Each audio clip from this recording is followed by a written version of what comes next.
আসসালামু আলাইকুম প্রিয় দর্শক, অন্য মঞ্চের আলাপচারিতায় আপনাদের সকলকে আমন্ত্রণ জানাচ্ছি।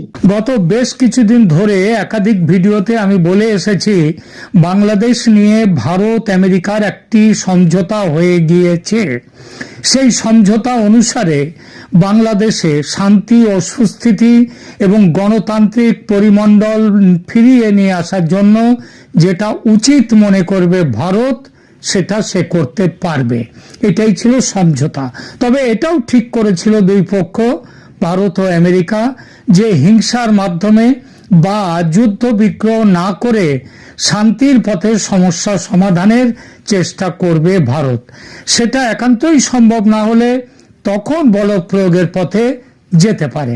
আর বল প্রয়োগ মানে যে কি, সেটা তো আচ্ছা পরে বলছি। সেটা ভারত আমেরিকার এই সমঝোতার পরবর্তী অধ্যায় বিএনপি নেতা তারেক রহমানের সঙ্গে ভারতের সরাসরি আলোচনা, যার ফলশ্রুতিতে তারেক দেশে ফিরতে পেরেছেন।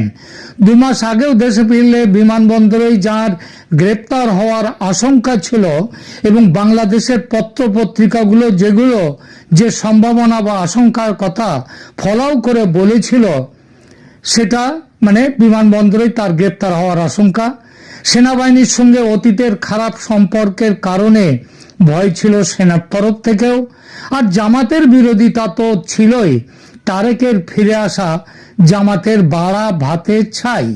কিন্তু তারেক দেশে ফিরে সম্বর্ধনা পেলেন রাজপুত্রের মতো। বিশদে যাচ্ছি না, তার দরকার নেই বলে। তারেকের বিরোচিত সম্বর্ধনা ভারত আমেরিকা দুই পরাশক্তির সৌজন্যে, তাদের ভেতরে দেয়া নেয়ার শর্ত অনুযায়ী, যেটা মেনে চললে তারেকের লাভ, বাংলাদেশের লাভ। আর ব্যর্থ হলে তারেকেরও ক্ষতি, বাংলাদেশেরও ক্ষতি। সুতরাং তারেকের মাথায় এখন যেটা আছে সেটা কিন্তু আসলে সম্মান কিংবা অন্য কিছুর মুকুট নয়, কাঁটার মুকুট। এই কাঁটার মুকুট মাথায় নিয়ে ফিরলেন তারেক। কেন কাটার, বলবো সে কথা। বাংলাদেশের সামরিক অভিযানের প্রস্তুতি সেরে ফেলেছে ভারত, আপনারা সে খবর জানেন। অতিরিক্ত 4টি গ্যারিসন বাংলাদেশকে ঘিরে, মণিপুরে একটা, ওয়েস্ট বেঙ্গলে 2টো, ওয়েস্ট বেঙ্গলে একটা, আসামে একটা, আর ওয়েস্ট বেঙ্গলে 2টো, এই মোট 4টি গ্যারিসন নতুন করে তৈরি করে ফেলছে। কিন্তু সেসবগুলো হয়ে গেছে, সব ব্যবস্থা করা। কিন্তু পুরনো সুসম্পর্কের জেরে এবং প্রতিবেশী দেশ হয়ে জড়াতে চাইছে না ভারত যুদ্ধে। এই পরিস্থিতিতে আসরে এসেছেন তারেক রহমান। তারেক ভালোভাবেই জানেন তিনি না ফিরলে ফেব্রুয়ারির ভোটে বিএনপির কোনো ভবিষ্যৎ নেই। আর আওয়ামী লীগের অনুপস্থিতিতে দুর্বল বিএনপিকে হারিয়ে জামাতের নেতৃত্বে ইসলামপন্থীরা জিতে যাবে। আবার নির্বাচন না হলে জামাত বর্তমানে যেভাবে ক্ষমতা দখল করে দেশ চালাচ্ছে সেটাও চলতে থাকবে। এটাকে বলে যেন ক্যাচ 22 সিচুয়েশন। কোন দিকে যাবে, নির্বাচন চাই আবার নির্বাচন চাই না। এই ক্যাচ 22 সিচুয়েশনে বিএনপির ওপর বা তারেক রহমানের ওপর বাজি ধরেছে ভারত। আর তারেকও বুঝেছে এবারের এই সুযোগ ধরতে না পারলে এ জন্মে তার আর দেশে ফেরার সম্ভাবনা নেই। বিএনপির ভবিষ্যৎ অন্ধকার। সুতরাং আমেরিকার পরোক্ষ সমর্থন আর ভারতের প্রত্যক্ষ সম্মতি ও ব্যবস্থাপনায় দেশে ফিরেছেন তারেক। সেনাবাহিনী চুপচাপ আছে বটে, তবে তাদের একটা বড় অংশ আলটিমেটলি তারেকের সঙ্গে থাকবে। ভারত ও আমেরিকার যৌথ নির্দেশ। জামাত এনসিপি যে জালিয়াতি করে নির্বাচনের ফল নিজেদের পক্ষে আনবে ভেবেছে, যদি ভোট হয় সেটা আর হবে না। একটা প্রশ্ন তবু থাকে, মোহাম্মদ ইউনূসের ভূমিকা কি হবে? কারণ তিনি এখনো প্রধান উপদেষ্টা বটে। তবে খেয়াল করলে দেখবেন গত অন্তত 1 সপ্তাহ, কমপক্ষে 1টি সপ্তাহ, ওই হাদির মৃত্যুর পরে পুরো জিনিসটা ঘেঁটে যাওয়ার পর থেকে ইউনূসের চোখ মুখের ভাষাটা পাল্টে গেছে। এটা একটু খেয়াল করলে দেখবেন এখন যেন তিনি 20 দাঁত ভেঙে দেয়া কেউটে সাপ। তিনি চলে যেতে পারলে এখন বাঁচেন। আমেরিকা তো বটেই, ভারতের কাছেও তিনি আবেদন করছেন নিষ্কৃতি দেওয়ার জন্য। ভারত রাজি নয় এবং আমেরিকাকেও বলেছে রাজি না হতে। এতদিন যেসব ছবল দিয়েছেন ইউনূস ভারতকে, যেভাবে মেরেছেন তার নিজের দেশের মানুষকে, মানে যেভাবে দেশটাকে একেবারে ধ্বংসের পথে নিয়ে গেছেন, তার হিসেব না মিটিয়ে ছাড়া যায় তাকে? এটা মোটামুটি স্পষ্ট এখন যে ভারতের সঙ্গে সমঝোতা করে দেশে ফিরেছেন তারেক। কোথাও কোনো গোলমাল হয়নি বটে, তবে সেটা এখনো পর্যন্ত হয়নি। যে কোনো মুহূর্তে তার প্রাণ নাশের চেষ্টা হতেই পারে। বেনজির ভুট্টোকে কিভাবে মারা হয়েছিল মনে আছে তো, নির্বাচনী মিটিংয়ে? সেখানে তারেককে যে মারা হবে না, অন্তত একেবারে নির্বাচনের দিন, শেষ দিন পর্যন্ত কিন্তু এটার সম্ভাবনা আছে। এই চেষ্টায় সেনাবাহিনীর একটা অংশ আছে, তার প্রাণ নাশের চেষ্টা করতেই পারে। যারা তীব্র জামাত অনুরাগী তারা, ভারত ঝুঁকি নিতে চায়নি। তাই একটা সূত্র খবর দিচ্ছে, সত্যি কিনা জানি না, তবে সে তো একেবারে খুব স্পষ্ট করে খবরটা দিচ্ছে যে তারেকের ঢাকায় আসার এক সপ্তাহ আগেই দিল্লি থেকে একদল গোয়েন্দা ঢাকায় এসেছেন। তারা ডিজিএফআই এর সঙ্গে বসে তারেকের জন্য একটা নিরাপত্তা বেষ্টনী তৈরির কাজ চূড়ান্ত করেছে। এরা ছাড়াও ভারতের সর্বোচ্চ পর্যায়ের নেতা মন্ত্রীদের নিরাপত্তার দায়িত্বে থাকে যে এসপিজি বা স্পেশাল প্রোটেকশন গ্রুপ, তাদেরও 4 সদস্যের একটা টিম রয়েছে তারেক রহমানকে ঘিরে। এই 4 জনের 2 জন পশ্চিমবঙ্গের বাঙালি যুবক, একজন পাঞ্জাবের, আর একজন নাকি দক্ষিণ ভারতের মুসলিম যুবক। এরা সবাই বাংলায় কথাবার্তা সব খুব ভালো বলতে পারেন। ভারত জানে গুপ্ত ঘাতক যে কোনো মুহূর্তে তারেকের প্রাণনাশের চেষ্টা করবে, তাই কোনো ঝুঁকি নিতে চায়নি। ঝুঁকিটা ভারত নিতে চায়নি, কারণ তারেকের বেঁচে থাকার উপর নির্ভর করছে আগামীর বাংলাদেশ কিভাবে যাবে। তাকে যে নিয়ে সাফল্যের একটা চেষ্টা করা হচ্ছে, সেটার দিকে সেটা যাবে নাকি সেটা হেরে যাবে, সেই চেষ্টা, সেটা নির্ভর করছে এই মুহূর্তে অন্তত তারেকের বেঁচে থাকার উপর। তো যেভাবে বাংলাদেশকে বাঁচানোর যে প্ল্যানের মধ্যে নিয়ে আসা হয়েছে, তারেককে নিয়ে এসছে ভারত আমেরিকা যৌথভাবে, তবে প্রত্যক্ষত এবং মূলত ভারত সেটা কথাবার্তা চালিয়েছে। সেখান থেকে বাংলাদেশ থেকে তাদের সেই এগুলো হলো 1 নম্বর, বাংলাদেশ থেকে বর্তমানের পরোক্ষ যে জামাতি শাসন চলছে ইউনূসের মাধ্যমে, সেই শাসনের অবসান ঘটানো, ভবিষ্যতে যাতে জামাতি শাসন না হতে পারে সেটা দেখা, এরপর দেশে গণতন্ত্র ফিরিয়ে আনা, যার অর্থ যত দ্রুত সম্ভব আওয়ামী লীগের উপর থেকে নিষেধাজ্ঞা প্রত্যাহার করা, শেখ হাসিনার দেশে ফেরা নিশ্চিত করা, আদালতের দেয়া দীর্ঘমেয়াদের কারাবাসের আদেশ প্রত্যাহার করে তারেক রহমানকে যদি দেশে ফিরিয়ে নেওয়া যায়, এমনকি মৃত্যুদণ্ড পাওয়া সন্ত্রাসবাদীদেরও যদি মুক্তি দেওয়া যায়, তাহলে শেখ হাসিনাকেও মুক্তি দেওয়া যাবে। ধর্মীয় সংখ্যালঘুদের জীবন, সম্পত্তি ও সম্মান সুনিশ্চিত করবে, সেটাও একটা এই প্ল্যানের অংশ। আরও আছে পাকিস্তানপন্থীরা যাতে প্রশাসনকে দখল না করতে পারে সেটা নিশ্চিত করা। এক কথায় বাংলাদেশকে নিজের সত্যিকারের প্রতিবেশী হিসেবে পেতে চায় ভারত। এটা কোনো প্রভুত্ববাদী নয়, কিংবা একজন প্রভু আর একজন চাকর তা নয়।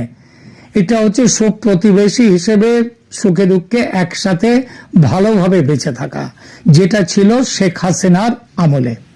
এই দায়িত্ব নিয়ে ফিরেছেন তারেক রহমান। তিনি সফল হলে লাভ শুধু তার নিজের নয়, বাংলাদেশের।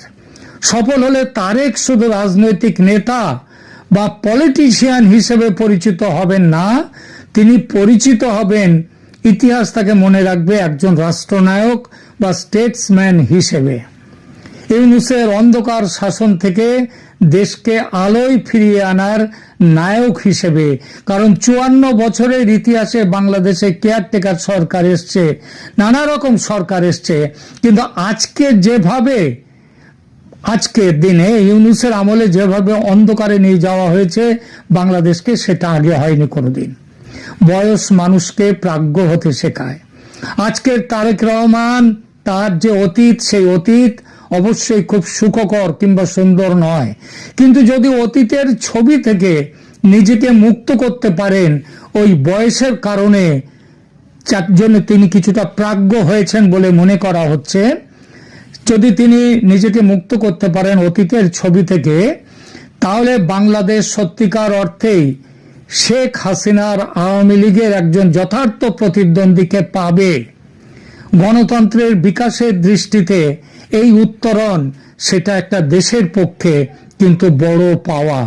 আর তারেক যদি ব্যর্থ হন, তাহলে স্পষ্ট করে বলি, ভারত স্পষ্ট সিদ্ধান্ত নিয়েছে এমন কিছু করার যাতে ভবিষ্যতের কোনো বাংলাদেশি শাসক শিলিগুড়ি করিডোর নিয়ে ভারতকে ব্ল্যাকমেল না করতে পারে, সমুদ্রপথ দিয়ে পাকিস্তানকে নিমন্ত্রণ করে নিয়ে এসে ভারতের শত্রুতা না করতে পারে, ধর্মীয় সংখ্যালঘুদের অত্যাচার করে দেশ ছাড়া না করতে পারে, বাংলাদেশকে ভারত বিরোধী সন্ত্রাসীদের ঘাঁটি করে না তুলতে পারে।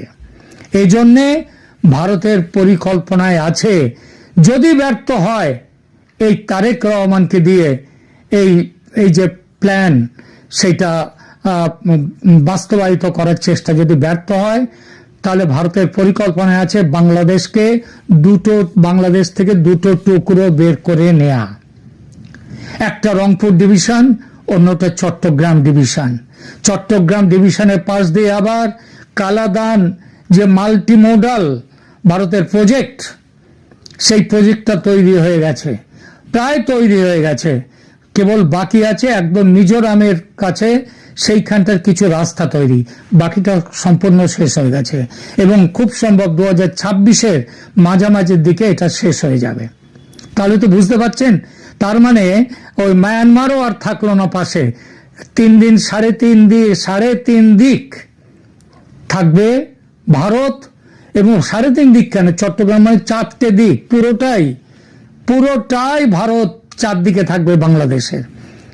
আর বাকিটা এই চট্টগ্রাম ডিভিশন এবং রংপুর ডিভিশন চলে যাওয়ার পরে যেটুকু অংশ বাকি থাকবে সেইটা নিয়ে থাকবে বাংলাদেশ, যার 3 দিক নয় 4 দিকে ভারতীয় ভূখণ্ড। সমুদ্রের অভিভাবক বা গার্ডিয়ান অব দ্য ওশেন তিনি আর সমুদ্রে যেতে পারবেন না। সেই দুঃস্বপ্নের দিনের কথা ভেবে শেখ হাসিনাও অত্যন্ত ভাবিত, এবং ভারত সরকারের সঙ্গে কথা বলে শেখ হাসিনা কিন্তু তারেকের প্রত্যাবর্তনের ব্যবস্থায় সায় দিয়েছেন। অর্থাৎ এটা ভারতের ওই তারেককেও বুকে জড়াবার জন্যে শেখ হাসিনাকে ছুঁড়ে ফেলে দেওয়ার কথা যেমন নয়, এটা টোটালি বাংলাদেশের ভালোর কথা ভেবে এই যে প্ল্যানটা তৈরি করা হয়েছে। দেখা যাক শেষ পর্যন্ত কোথায় গিয়ে দাঁড়ায়। অনেকটা কাকতালীয় ভাবেই ভারতের জাতীয় নিরাপত্তা উপদেষ্টা অজিত ডাভালের সাথে কথা হলো বাংলাদেশের ইন্টারিম গভর্নমেন্টের প্রধান উপদেষ্টা ডক্টর মোহাম্মদ ইউনূসের সাথে। আজকে প্রধানত এই বিষয়টা নিয়ে কথা বলবো। আপনারা ইতিমধ্যেই জানেন যে বাংলাদেশের জাতীয় নিরাপত্তা উপদেষ্টা ডক্টর খলিলুর রহমান, অনেকেই বলেন তিনি মূলত আমেরিকার সবচেয়ে বিশ্বস্ত ইমপ্লান্ট। এই ইউনূস প্রশাসনের মধ্যে আমেরিকার যে মানুষটা সবচেয়ে বিশ্বস্ত এবং প্রতিনিধিত্ব করে তিনি হলেন এই ডক্টর খলিলুর রহমান, এবং তার সাথে আমেরিকান কর্তৃপক্ষের খুব ভালো সম্পর্ক।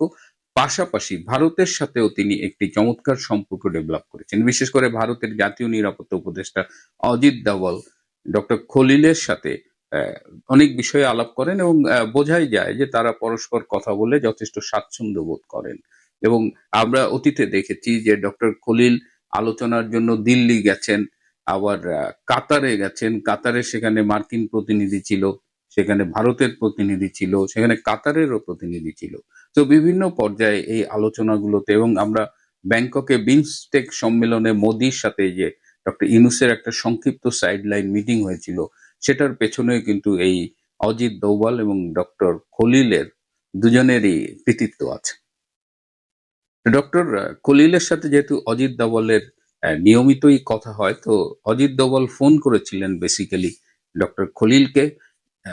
তো ডক্টর খলিল একটা বিষয়ে খুব অস্বস্তিতে ছিলেন। এই যে মিটিং গুলোর কথা বললাম, ভারতে বা কাতারে বা ব্যাংককে বা যেখানেই ভারতীয় এবং মার্কিন কর্তৃপক্ষের সাথে মিটিং এ যে সিদ্ধান্তগুলো নেওয়া হয় এবং ডক্টর খলিলকে দায়িত্ব দেওয়া হয় যে এই মেসেজটা ডক্টর ইউনূসের কাছে নিয়ে যাবেন।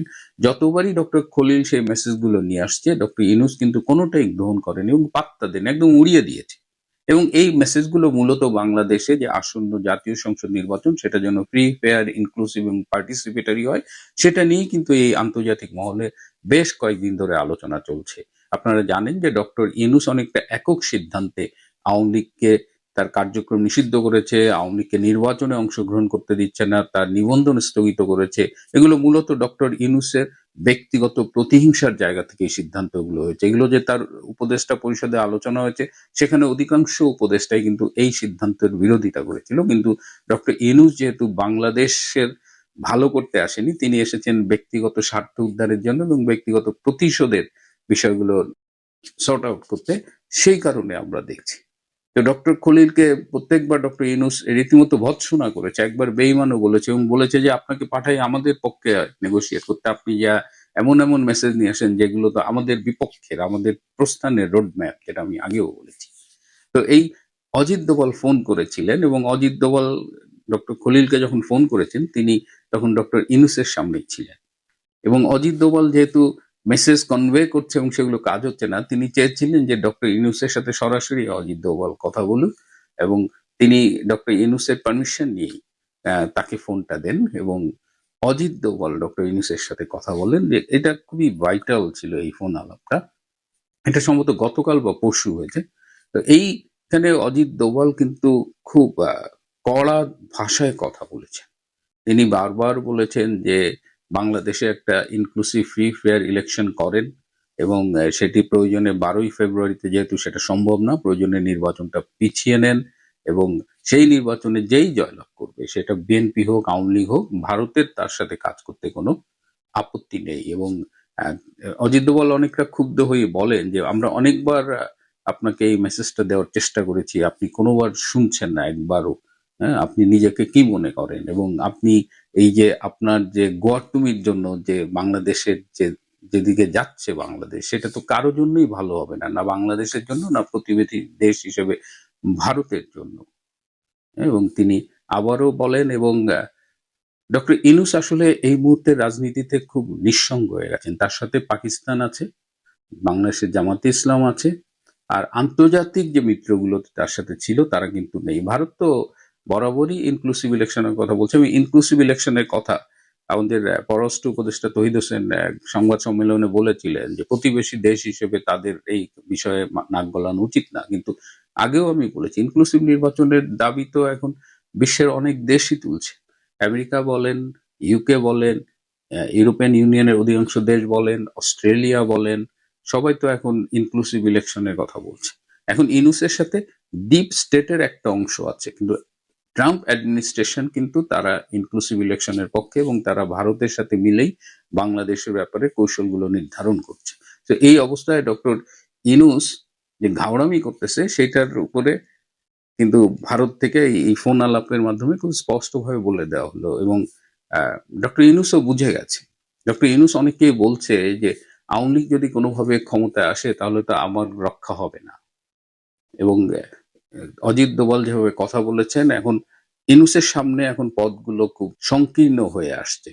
তিনি একটা ইনক্লুসিভ ইলেকশনের ব্যবস্থা করে তিনি সসম্মানে চলে যেতে পারেন হয়তো, কিন্তু তিনি যে পথে যাচ্ছেন তাতে তার ভবিষ্যৎ সেফ এক্সিটও কিন্তু ঝুঁকির মধ্যে পড়ে যাচ্ছে। আমি বারবারই বলছি যে পর্দার আড়ালে অনেক খেলাধুলা চলছে এবং পলিটিক্স ইজ এ গেম। এই মুহূর্তে অনেকেই বলছেন যে আওয়ামী লীগ কেন রাজপথে নামে না, আওয়ামী লীগ কেন আন্দোলনের ডাক দেয় না, কিন্তু আওয়ামী লীগ নেত্রী শেখ হাসিনা মনে করেন যে এখনই রাজপথে নামবার সময় নয়, বরং কূটনৈতিকভাবে যদি এই সমস্যার একটা সমাধান করা যায়। এবং ভারতের পক্ষ থেকে কিন্তু ডক্টর ইউনূসকে আরো অনেকগুলো শর্ত দেওয়া হয়েছে, কিন্তু তিনি সেগুলো মানবেন বলে মনে হচ্ছে না। কিন্তু এখন যেহেতু বাংলাদেশে তারেক রহমান এসেছেন এবং তারেক রহমান এসেছেন, আপনারা নিশ্চয়ই অনুধাবন করতে পারেন যে তিনি একেবারে সাদামাটা ভাবে আসেননি। তিনি তার এই আগমনটার সাথে অনেকগুলো শর্ত জড়িত এবং এই শর্তগুলোর মধ্যে একটা ছিল ইনক্লুসিভ ইলেকশন এবং তারেক রহমান ইনক্লুসিভ ইলেকশনে রাজি, এই মুহূর্তে রাজি, এবং সেই শর্তেই তিনি বাংলাদেশে এসেছেন। এছাড়াও আইসিটির বিচার মামলা, এই বিরোধী রাজনৈতিক দলের বিরুদ্ধে মামলা, এগুলোর ব্যাপারেও অনেক শর্তে এগ্রি করেই তারেক রহমান বাংলাদেশে এসেছেন। তো বাংলাদেশের সামনে এখন একটা সুযোগ এসেছে যে সবাই মিলে একটা ইনক্লুসিভ ইলেকশনের মধ্য দিয়ে একটা গণতন্ত্রের নবযাত্রা শুরু করার। সেই সুযোগের পথে একমাত্র বাধা হলেন ডক্টর ইউনূস, এবং ডক্টর ইউনূসের পেছনে জামাত আছে, আর আছে সেনাপ্রধান বেসিক্যালি জামাত তো খুবই মানে হতাশ হয়ে গেছে, কারণ জামাতের এবার তারা নিশ্চিত ছিল যে তারা ক্ষমতায় যাবে, এবং যেহেতু সেনাপ্রধানও তাদের সমর্থন করে, তারা ভাবতেই পারেনি।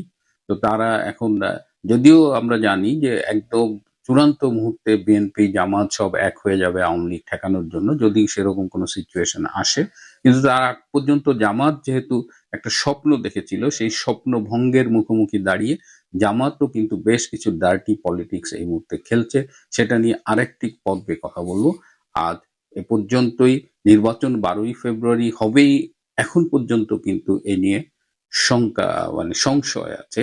অনেকেই চেষ্টা করছে যে 12ই ফেব্রুয়ারি প্রয়োজনে আরো কিছুদিন নির্বাচন পিছিয়ে, এবং সেই পেছানোর নির্বাচনটি ডক্টর ইউনূসের অধীনে আদৌ হবে কিনা সেটা নিয়ে এখনো কিন্তু সন্দেহ রয়েছে।